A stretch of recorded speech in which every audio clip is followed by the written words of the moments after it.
وہ اس کو دیکھنے کے لیے اٹھی ہوتی ہے.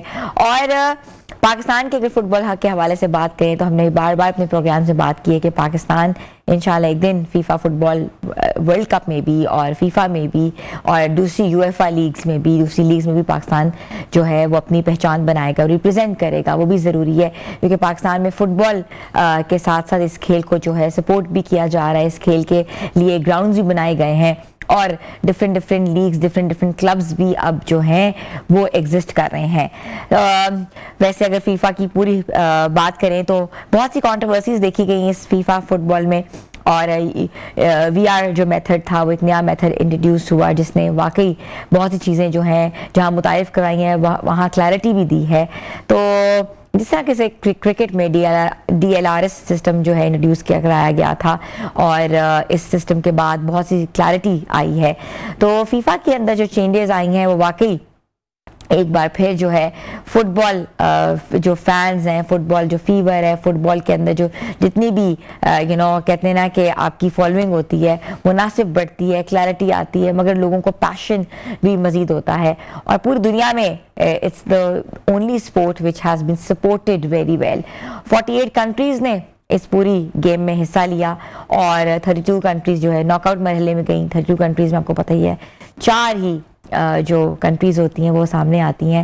ہم نے سوچا تھا کہ کچھ ایمرجنگ کنٹریز جنہوں نے اپسیٹس دیے وہ سامنے آئیں گی, مگر وہی کنٹریز جو ہیں باقی جن کے اندر پلیئرز, ان کے کی پلیئرز اچھے ہیں, ان کے پرفارمنس اچھے ہیں, ان کی اسٹریٹجی اچھی ہے اور وہ اپنی محنت سے, اپنی لگن سے جو ہے وہ آگے آ رہے ہیں. وہی آئے ہیں ارجنٹینا, فرانس, انگلینڈ, اسپین. یہ ایسی کنٹریز ہیں جہاں واقعی جو فٹ بالرز ہیں انہوں نے واقعی بہت محنت کی ہے. پورچوگل کے حوالے سے بات کریں, آف کورس رونالڈو کی جو فین فالوئنگ ہے وہ آج بھی لوگوں کے دلوں میں وابستہ ہیں, دلوں میں جیتے ہیں, دلوں میں کہتے ہیں نا کہ رول کرتے ہیں. مگر آف کورس انہوں نے ریٹائرمنٹ لے لی ہے اور آئی تھنک یہ ورلڈ کپ جو ہے ان کا آخری ورلڈ کپ ہوگا. آف کورس کلبس کے ساتھ ساتھ اب کوچنگ کے حوالے سے وہ آگے کیا اسٹیٹمنٹ دیتے ہیں وہ تو بات کی بات ہے. تو over all FIFA was big مائل اسٹون ان دا فٹ بال سینیریو, اور فیفا جو ہے ہر 4 سال کے بعد آتا ہے اور اس کے بعد واقعی لوگ بےتاب ہوتے ہیں اپنے فٹ بالرز کو دیکھنے کے لیے, میچز کو دیکھنے کے لیے اور اس تاریخی میچ کو دیکھنے کے لیے جس کے اوپر آنکھیں مرکوز ہوئی ہوتی ہیں. اور فائنل جو ہے پھر ایک بار پھر بتا دوں آپ کو میں کہ اسپین ورسز ارجنٹینا کا فائنل ہے. اور ارجنٹینا کی اگر بات کریں تو ارجنٹینا نے جس طریقے سے کم بیک کیا وہ بھی ہمارے سامنے ہے. میسی نے بہت سی اسٹیٹمنٹس دیکھی, بہت سی چیزیں ان کے سامنے آئی, مگر انہوں نے دل نہیں ہارا.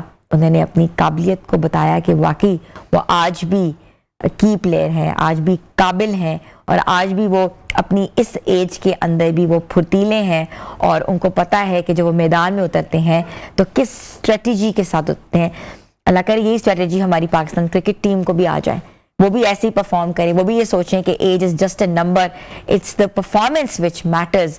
اور ویسے تو ہمارے پلیئرز جو ہیں ماشاءاللہ خبروں کی زینت بنتے ہی رہتے ہیں, کوئی نہ کوئی کنٹروورسیز کا شکار ہوتے ہیں. کنٹروورسیز ان کی زیادہ اسکینڈلز ہی ہوتے ہیں. تو کہتے ہیں نا کہ ہر پلیئر جو ہوتا ہے کچھ نہ کوئی اپنا ایک مارک چھوڑ جاتا ہے, ہر جو ایک سپورٹ مارک چھوڑتی ہے. تو آئی وش پاکستان کرکٹ ٹیم بھی اپنی قابلیت سے آگے آئے, ہمیں ورلڈ کپس ہم جیتنے کا موقع ہمیں دکھائے, T20 world cup, normal world cups جیتے اور بتائے کہ واقعی ہمارا یہ جو سپورٹ ہے کرکٹ جس کو ہم بہت سپورٹ کرتے ہیں, بہت پیسہ لگا ہوا ہے, بہت اس میں محنت ہے پی سی بی کی اور ادر لیگز کی اور ادر کلبس کی, تو واقعی اپنا نام روشن کریں. تو یہ تو تھا, میں نے سوچا کہ تھوڑا سا ہم فیفا کے حوالے سے بات کریں, ساتھ ساتھ پاکستانی کرکٹ کے حوالے سے بات کریں.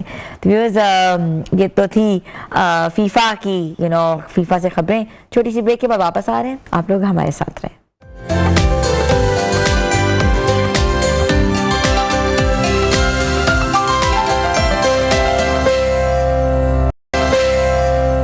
Welcome back viewers. ہمارے معاشرے میں ایسی رسومات اور تہمات پائی جاتی ہیں جس کی حقیقت کچھ نہیں ہوتی, جس کی بنیاد جو ہے دین نہیں بلکہ کچھ ایسی کلچرل ایویلیویشنز ہوتی ہیں, روایتیں ہوتی ہیں جو سنی سنائی باتوں پر مبنی ہوتی ہیں.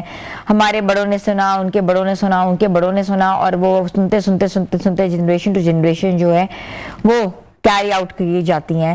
خصوصاً اگر ہم بات کرتے ہیں ماہ سفر کے حوالے سے، یہ کہا جاتا ہے یہ مہینہ بہت بھاری ہے، یہی سنا ہے ہم نے، اور اس مہینے میں کوئی نیا کام نہیں کرنا چاہیے، کوئی نیا سلسلہ نہیں چلانا چاہیے، کہیں رشتہ نہیں کرنا چاہیے، شادی بیاہ کی بات نہیں کرنی چاہیے، یا کوئی ایسی چیزیں جو ہوتی ہیں وہ گھروں کے اوپر جو ہیں وہ آ جاتی ہیں اگر ہم ایسا کوئی بھی کہتے ہیں کہ خوشی کریں گے. اور اس کے ساتھ ساتھ یہ بھی کہا جاتا ہے کہ اس مہینے میں زیادہ زیادہ صدقات کیے جائیں کیونکہ بلا ٹالتی ہے، اور بھی بہت سی ایسی توہم پرستی کا ہم شکار ہو جاتے ہیں، جیسے کالی بلی ہمیں نہ دیکھنے پہ ہم دیکھیں اس کو، یا اس کے ساتھ ساتھ ہمیں لگتا ہے کہ مغرب کے بعد گھر سے باہر نہ نکلیں اس مہینے کے وجہ.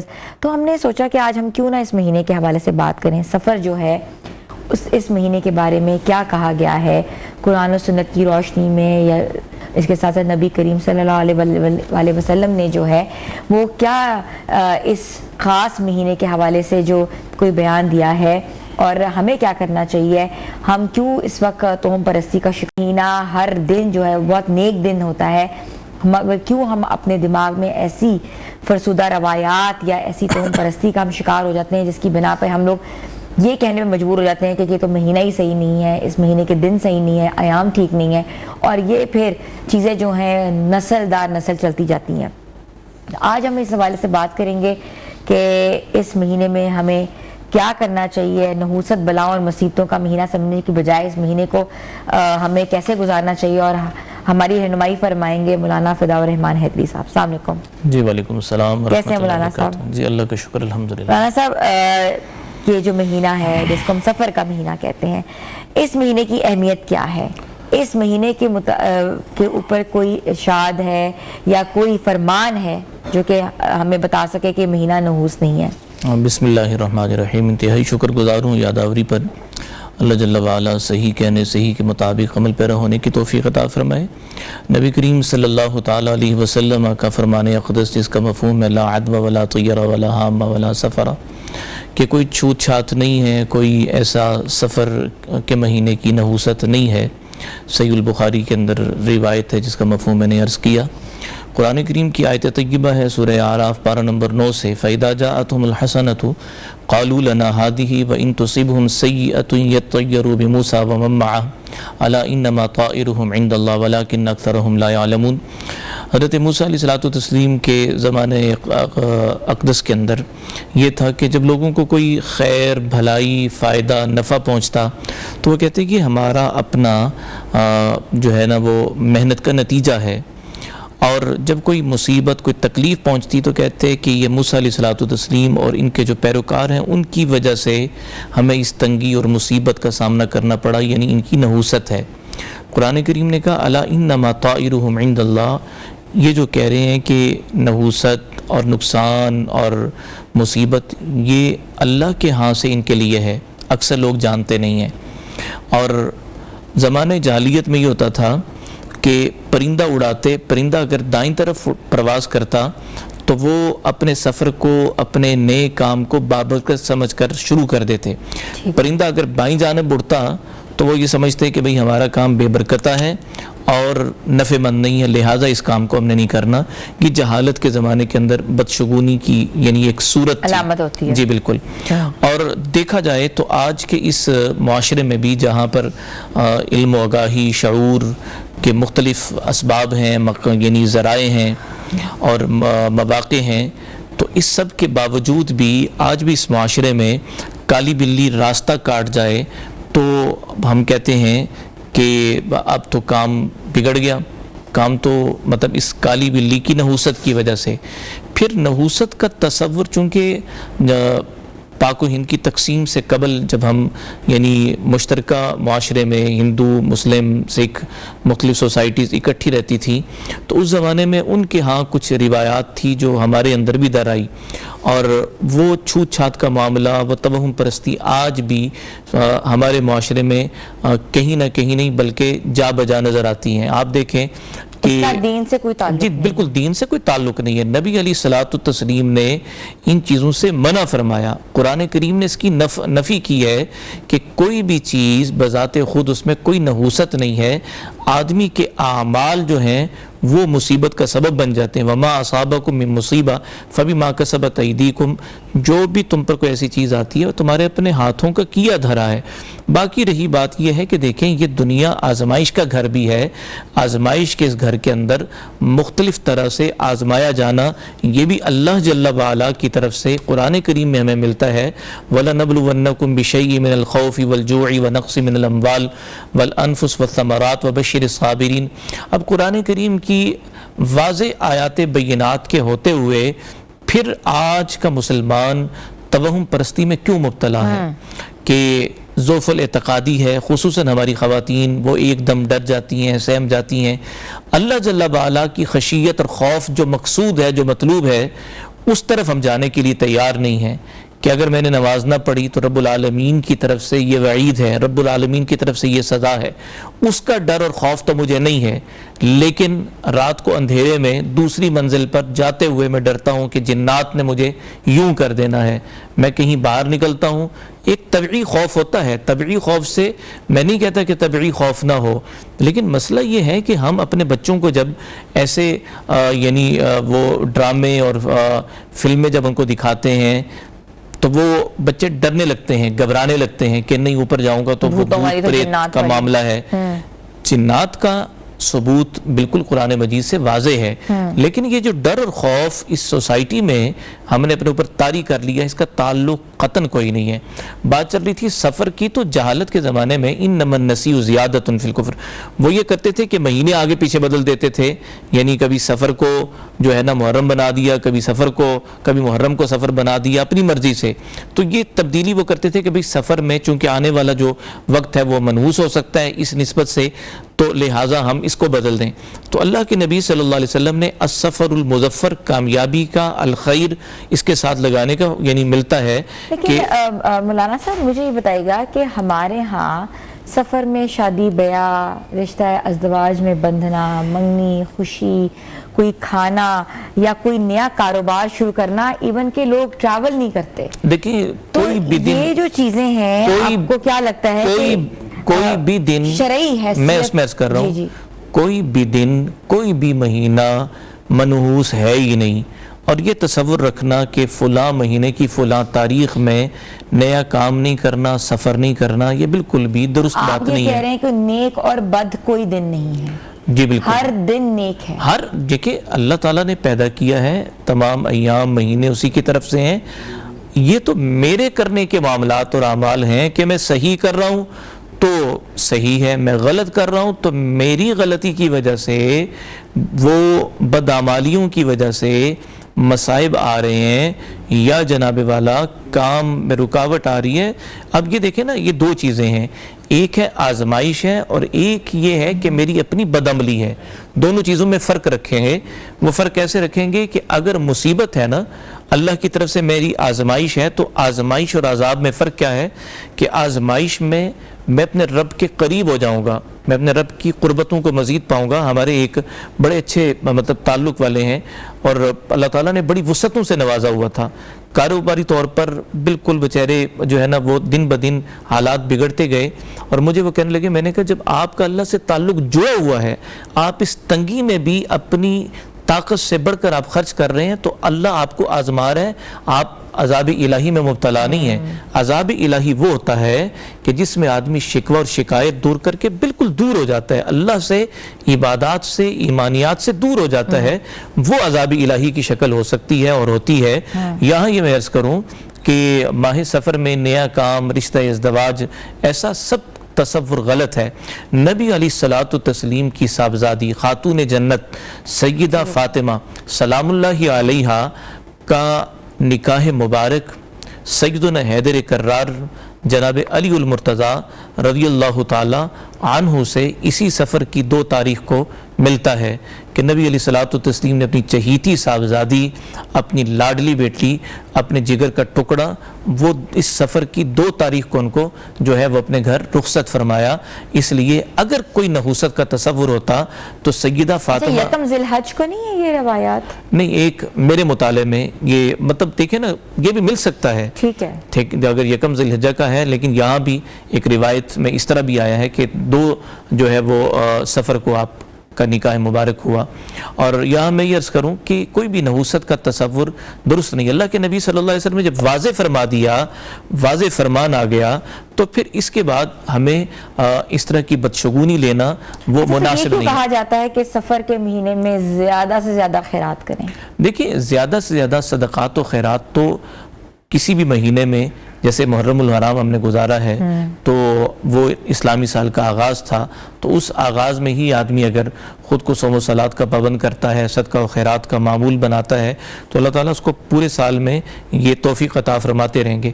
لیکن سفر کو بذات خود مصیبتوں کا مہینہ سمجھنے کی وجہ سے صدقہ اور خیرات کرنا یہ غلط تصور ہے, یہ تصور ٹھیک نہیں ہے. کیا اس چیز کو بیبیوں کے اوپر جو مصائب تھے اس سے جوڑا جاتا ہے اس مہینے کو؟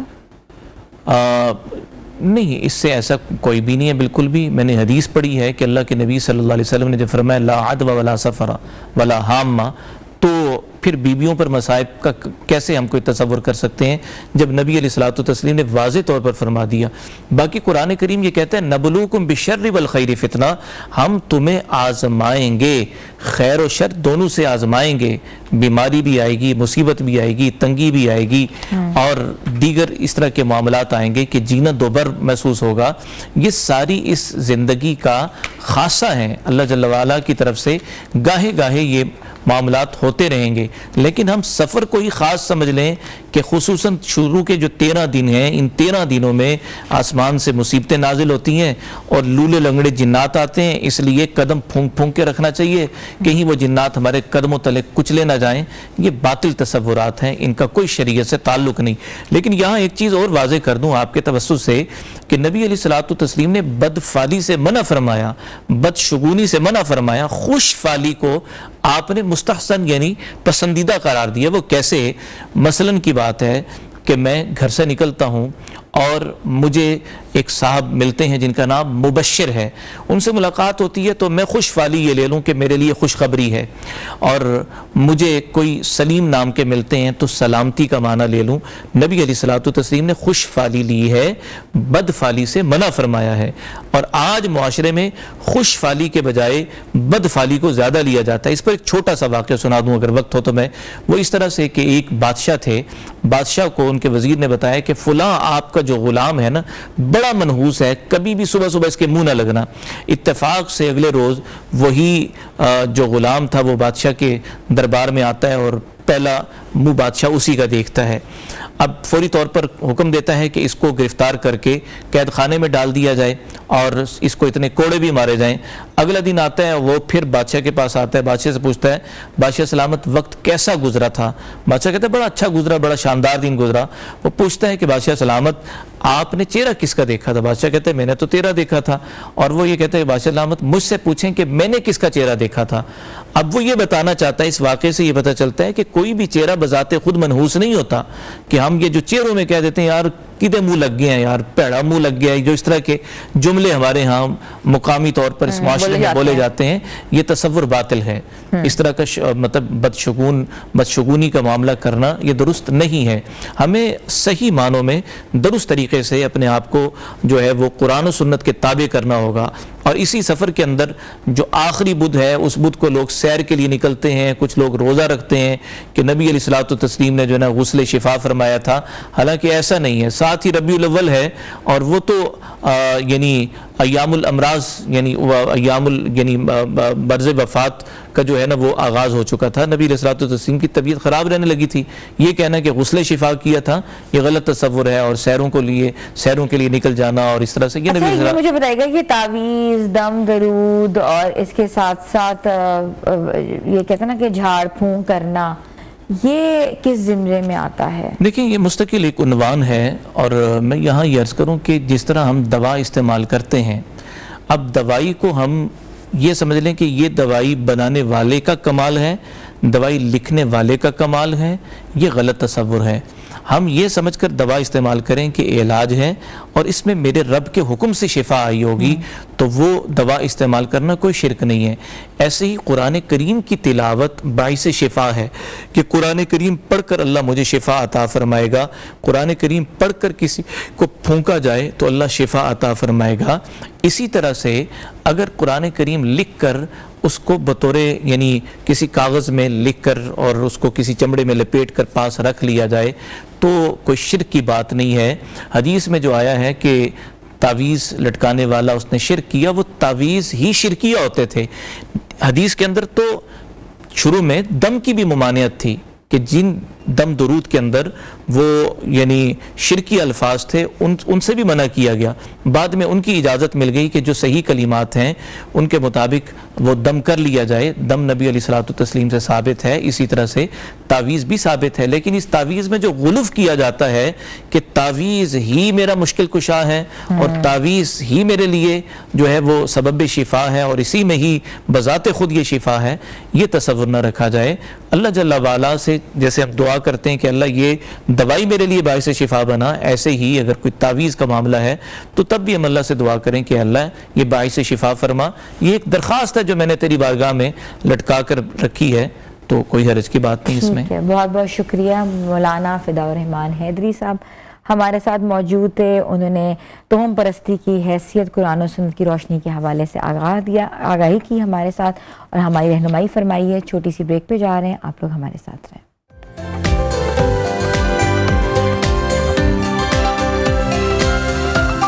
کہتے ہیں نا کہ کسی کو سٹائل کرنے کی بات ہو جائے, ملبوسات کی بات ہو جائے, سٹائل سٹیٹمنٹ کی بات ہو جائے, یہ ساری چیزیں ہم نے سنی ہیں, مگر اس کے پیچھے کون سا تھاٹ ہوتا ہے, کون سی پروسیسنگ ہوتی ہے, کون کام کر رہا ہوتا ہے, وہ ایک فیشن ڈیزائنر ہوتا ہے. اور فیشن ڈیزائنر کی ایک بہت امپورٹنٹ ایک جاب ہوتی ہے جو کہ فیشن ٹرینڈ کو متعارف کروائے اور ہر سال فیشن ٹرینڈز میں کوئی انہانسمنٹس لے کر آئے, کچھ موڈیفیکیشنز لے کر آئے اور پچھلے 20-25 سال پرانے ٹرینڈز کو ایسے انکارپوریٹ کرائے کہ وہ نئے لگیں. تو آج ہم آپ کو ایک ایسی شخصیت سے ملوا رہے ہیں جو کہ فیشن ڈیزائنر ہیں. پیشن ان کا فیشن تھا, پروفیشن ان کا کچھ اور تھا, لیکن اپنے پیشن کو لے کے وہ اتنی پیشنیٹ ہوئی کہ انہوں نے سوچا کہ وہ اپنا برانڈ لانچ کریں. اور آج ہماری جو ڈیزائنر ہیں ان دا ہاؤس وہ ہیں سیرش افضل. تو میں آپ کو ویلکم کرتی ہوں. السلام علیکم, کیسی ہیں آپ؟ بالکل یہ ہے کہ فیشن کی جو فیلڈ ہے آف کورس وہ ایک بہت ورسٹائل فیلڈ ہے. فیشن ڈیزائنرز جو ہوتے ہیں وہ ایک اپنی ورسٹائلٹی رکھتے ہیں اور ضروری نہیں ہوتا کہ وہ ڈگری کر کے آئیں, ضروری ہوتا ہے کہ وہ پیچھے کچھ نہ کچھ ایسے اپنا پیشن آگے لے کے جائیں کہ ڈگری کی ضرورت نہیں ہوتی, اسٹیٹک سینس کی ضرورت ہوتی ہے, کلر کوآرڈینیشن کی ضرورت ہوتی ہے, انٹریکیشن کی ضرورت ہوتی ہے کہ آپ نے امبیلشمنٹ کون سی کرنی ہے اور پھر سٹائل اور ٹرینڈ کون سا لینا ہے. تو اب آج ہم آپ کو وارڈروب بھی دکھائیں گے کہ کون کون سی وارڈروب جو ہے آگے آنے والے مہینوں میں, جو آپ کو پتہ ہے ویڈنگ سیزن شروع ہونے والا ہے, تو کون سی وارڈروبس جو ہیں وہ چلیں گی, کون سے کلر پیلٹ چلے گی, کون سا ٹرینڈ چلے گا, کون سا کٹ چلے گا اور خاص طور پہ سٹائل کون سا چلے گا. کیونکہ اکثر باڈی جو ہوتی ہے وہ سٹائل جو ہے وہ نہیں کیٹر کر سکتی. سم ٹائمز آپ تھوڑے فلفی ہوتے ہو تو آپ کو چاہیے ہوتا ہے کہ آپ جو ہے لانگ ڈریسز پہنو. اور جی سیرش آپ ہمیں بتائے تھے تھوڑا سا آئی تھنک آڈیو پرابلم تھا, تو جی آپ بتائیں. اور میں سب سے پہلے تو آپ کا شکریہ ادا کر رہی تھی کہ آپ نے مجھے اپرچونیٹی دی کہ میں آپ کے شو پہ ایز اے گیسٹ آ سکوں. اور جہاں تک بات رہی سٹائلنگ کی, آپ سٹائلنگ پہ بات کر رہی تھی, ہر وہ چیز جس میں آپ کمفرٹیبل ہیں اور آپ ایلیگنٹ نظر آ رہے ہیں, اس نے آپ کے کانفیڈنس کو بوسٹ کیا ہے, آپ کی انر بیوٹی انہانس کیا ہے, وہ آپ کا سٹائل بھی ہے اور آپ کا ٹرینڈ بھی ہے. آپ نے جب بھی کچھ سلیکٹ کرنا ہے اپنے لیے, first of all identify your body type, study your colour tone, identify your age group. ان 3 چیزوں کو ذہن میں رکھتے ہوئے اپنے لیے آؤٹ فٹ چوز کریں. ہر ٹرینڈ ہر بندہ فالو نہیں کر سکتا. لیکن آج کل جو لیڈیز ہیں جو کہ 40 کی بریکٹ میں آتی ہیں وہ کہتی ہیں کہ ہمیں چھوٹی سی بچی لگنا ہے. دیکھیے خوبصورت اور ینگ لگنا ہر خاتون کا حق بھی ہے حق بھی ہے اور اس پہ یہ نزاکت اور یہ اللہ تعالیٰ نے اس کو دیا ہے, یہ عورت کے مزاج میں ہے. وہ کسی بھی ایج گروپ میں ہے نا تو اس کی پہلی پریورٹی ہے کہ مجھے خوبصورت لگنا ہے, بٹ جس ایج کی آپ بات کریے نا اس میں خوبصورت لگنے کے ساتھ ساتھ کمفرٹ ہونا بہت ضروری ہے. So most of the people یہ بات بھول جاتے ہیں جب اسٹائل فالو کرتے ہیں کہ ہم کس ایج گروپ کے ہیں اور ہمارے ساتھ کون سا اسٹائل جا رہا ہے ہماری باڈی ٹائپ کے ساتھ. ینگ لگنے اور خوبصورت لگنے کے لیے ضروری ہے کہ آپ اپنی باڈی ٹائپ آئیڈینٹیفائی کر کے آؤٹ فٹ کیری کریں. The way you carry your outfit, آپ نے اس کے ساتھ ایسیسریز کون سی یوز کی ہیں, آپ نے اپنی کلر ٹون کو اسٹڈی کر کے کلر چوز کیا ہے, یہ تینوں فیکٹر بہت میٹر کرتے ہیں. آپ کے پاس بھی بہت سے کلائنٹس آتے ہوں گے کہ ہمیں ایشوریا بنا دیں, ہمیں کٹرینہ بنا دیں, ہمیں آپ ماہرہ خان بنا دیں, سجد علی کی لوگ دے دیں, تو آپ ان کو کیسے آپ ان کو جو ہے ایکسپلین کرتی ہیں کہ بھئی آپ کی لک میں یا اس کی لک میں فرق ہے, یا آپ کی باڈی ٹائپ میں اس باڈی ٹائپ میں فرق ہے؟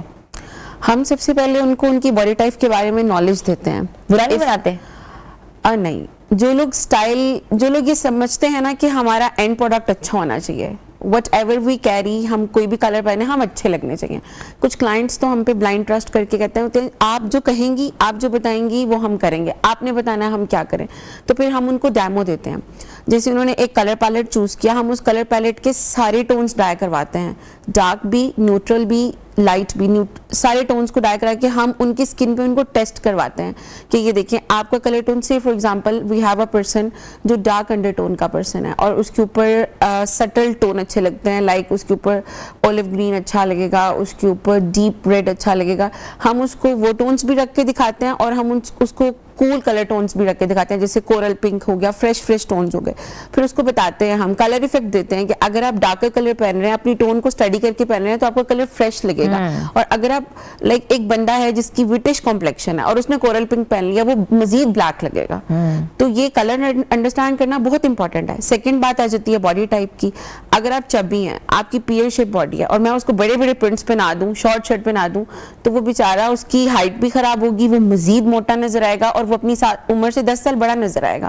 بٹ اگر میں اس کو گائیڈ کروں کہ نہیں پلیز مونوٹون سلیکٹ کریں, ورٹیکل الائنمنٹ سلیکٹ کریں, اور instead of going short shirt آپ لانگ شرٹ چوز کریں اور ایسے پرنٹس چوز کریں جس میں سیمیٹری ہو, تو اس کی پرسنالٹی انہینس ہو جائے گی. تو ایٹ دا اینڈ جب کلائنٹ خود کو دیکھتا ہے نا کہ مجھے جو گائیڈ کیا گیا وہ میرے اوپر اچھا لگ رہا ہے, تو دے گیٹ سیٹسفائی. اچھا سیرش, کارڈ سیٹس جو کہ پرنٹڈ کارڈ سیٹس مارکیٹ میں بہت زیادہ انوے میں, ایک جیسے کپڑے, اب وہ ایسے لگتا ہے آپ نائٹ سوٹ پہن کے آ رہے ہو. Some people like it, some people are not comfortable it. آپ کیا سجیسٹ کرتی ہیں؟ دیکھیں, جو کارڈ سیٹ بالکل ایسے ہیں نا مونوٹونز میں آئے ہوئے ہیں اور ان کے اوپر کچھ بھی ڈیٹیلنگ نہیں ہے, نہ اسٹیچنگ ڈیٹیل ہے, نہ کٹ لائن ہے, نہ فیبرک ہے, تو وہ واقعی ہی نائٹ سوٹ لگتے ہیں. Office going girls, college going girls بہت پریفر کرتی ہیں. اب وہ کیوں پریفر کرتی ہیں؟ اس میں صرف ایک ایلیمنٹ ہے, وہ ہے کمفرٹ. کوزی ہے, کمفرٹ ہے, بریدی ہے, ویدر کے اکارڈنگ ہے, ایزی ٹو کیری ہے, آپ نے پہنا اور you are ready to go. But اس میں ڈپینڈ کرتا ہے, آپ اگر کالج گوئنگ گرل ہیں تو یو کین کیری, بٹ اگر آپ آفس گوئنگ ہیں, آپ ایک پبلک پرسنالٹی ہیں, آپ نے ڈیلی لوگوں سے ڈیل کرنا ہے, the selection of prints and the selection of color and fabric is matter a lot. That matters a lot. ٹھیک ہے سیرش, ہم نے چھوٹی سی بریک پہ جانا ہے, بریک کے بعد ہم واپس آئیں گے اور آپ کو سیرش کی وارڈروب بھی دکھائیں گے, کٹس, کلر, سٹائل سب دکھائیں گے, ایکسپلین بھی کریں گے. تو واپس آ رہے ہیں.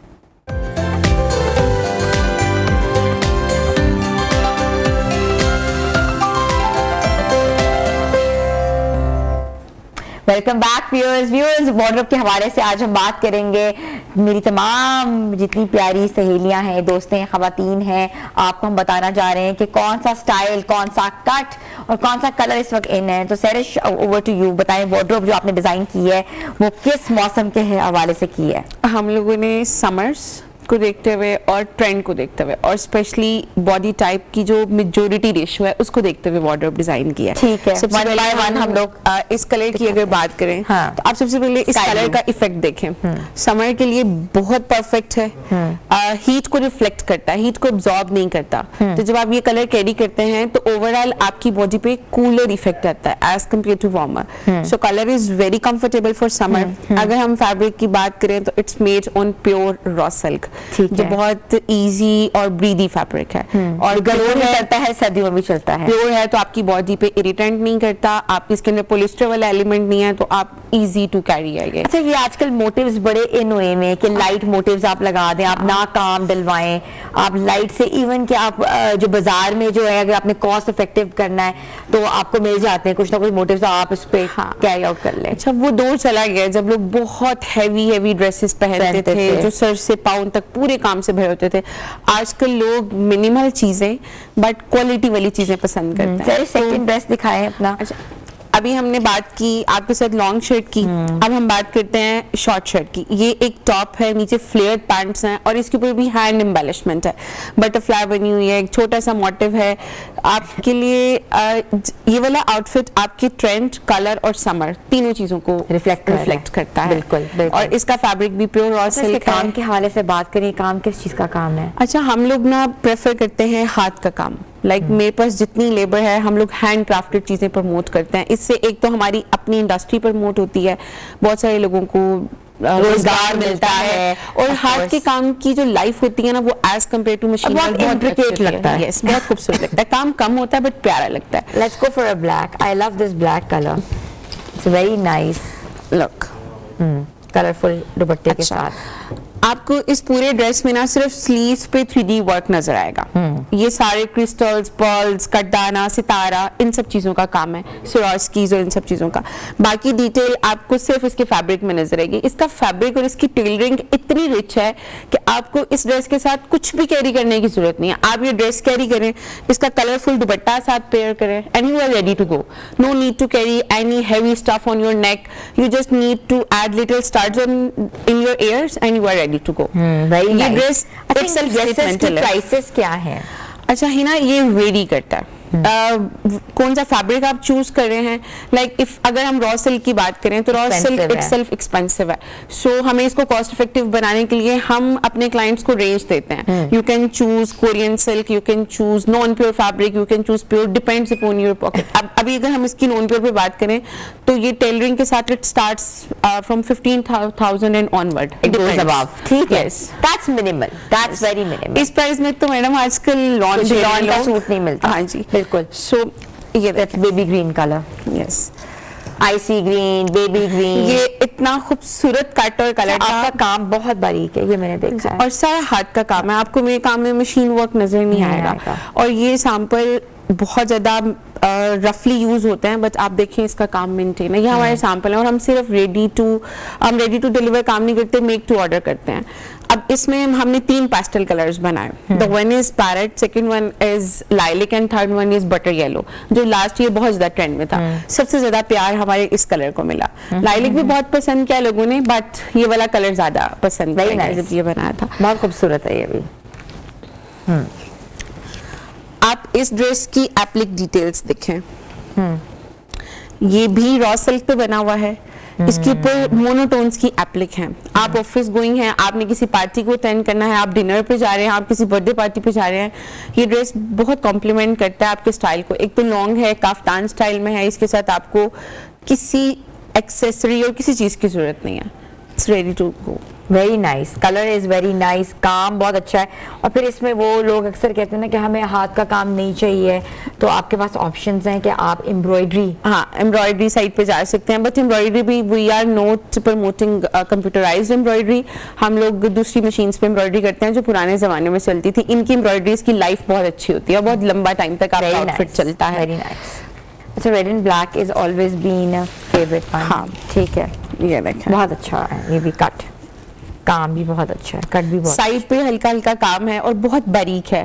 امبرائڈری کی بیس کے اوپر اڈے کی ڈیٹیلنگ ہے, اور your outfit is ready to use. اور اس کے ساتھ پینٹس کر لیں. Straight اچھا, pants آج کل لانگ شرٹس جو ہیں وہ ایک سنگل پیس بھی چل رہا ہے.